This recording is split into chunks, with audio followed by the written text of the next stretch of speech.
সদস্যদের সামনে নেব মানে এক কাতার সময়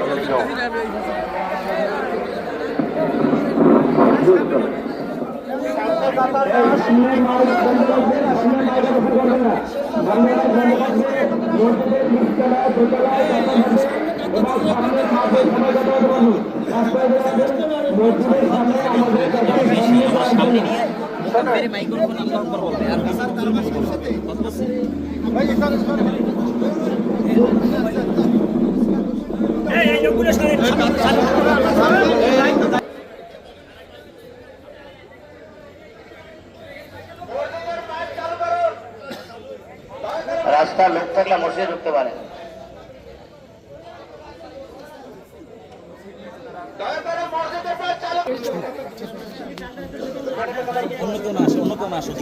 ওদিকে ভাই আচ্ছা পিছনে লোকগুলো ঠেকান না আপনার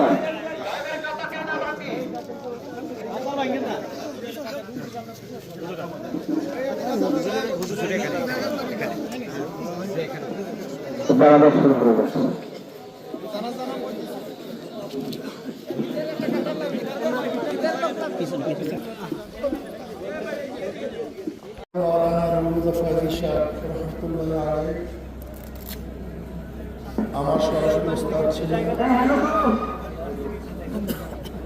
যখন চরমনাইতে নতুন কর্মমাদ্রাসা খোলা হয়েছিল তখন আমরা কর্মমাদ্রাসা প্রথম ছাত্র ছিলাম। হুজুর অনেক দায়িত্বশীলের সাথে তারা দায়িত্ব পালন করেছেন, অনেক যোগ্য একজন দায়িত্বশীল ছিলেন।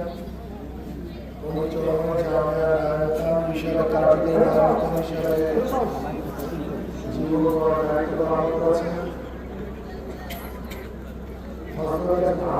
ছিলেন এবং ছাত্র গঠনের কারিগর ছিলেন। একজন ছাত্রকে কিভাবে গঠন করতে হবে এর যত যোগ্যতা সমস্ত যোগ্যতা ছিল। এরকম করতেছেন কেন? মনে করি কেমন পর্যন্ত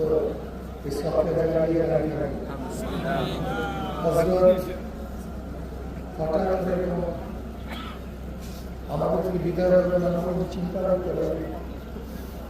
আমি হুজুরের বাড়িতে থাকতাম, সেই 5 নম্বর রুম দোতলা হুজুর রুমে আমি ছিলাম, তার সহবতে ছিলাম, তার খেদমত করেছি আমি ছাত্র জীবনে। আমার অনেক স্নেহ করতে, অনেক মহাব্বত করতে।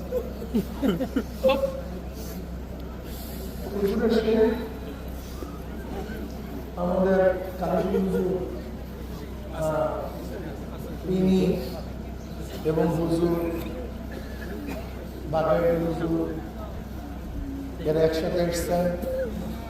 এরপরে এখান থেকে আর এক রত্ন চলে গেছে আইয়ুবানী সাহেব হুজুর, তিনি পরে আসছেন। এরপরে সেখানে আছেন আমাদের আবুল কাদের সাহেব, দামাত বরকাতুল্লাহ আলিয়া। হযরত দোয়া করবেন আল্লাহ যেন জান্নাতুল মাকাম আর জিন্দেগির সমস্ত ভুল ত্রুটি আল্লাহ পাক ক্ষমা করেন। তারা আমাদেরকে আল্লাহ পাক কবুল করেন। এখন হযরতের দায়িত্ব পালন করবে বজরুলের বড় ছেলে মাওলানা হেদায়েতুল্লাহ সাহেব। সে আলহামদুলিল্লাহ হযরতের দায়িত্ব পালন করবে। আর মাদ্রাসার দায়িত্ব আর এক ছেলে মাওলানা হাসানুল্লাহ ও পালন করবেন। এবং হুজুরের অন্যান্য সাহায্যরা যারা আছেন সবাই মিলেমিশে আশা করি সবাই মিলেমিশে সম্মিলিতভাবে পরামর্শের ভিত্তিতে দায়িত্বগুলি হুজুরের বাকি দায়িত্বগুলি তারা পালন করবে। আল্লাহ পাক আমাদের সবাইকে কবুল করবেন। এখন আমরা সবাই কাতার দিয়ে জানাজার কাতার মাঝখানে নামাজের মধ্যে ফাঁকা থাকার দরকার নেই। যদি আমরা কাছাকাছি দাঁড়াই কোনো অসুবিধা নেই, আমরা সবাই কাতার দিয়ে ফেলাম। আর লাস্ট আমার মনে হয় মাইয়াদের সামনে নিয়ে আসে। মসজিদ আছে দেখেন আমরা সবাই কাতার দিই, সবাই কাতার দিই।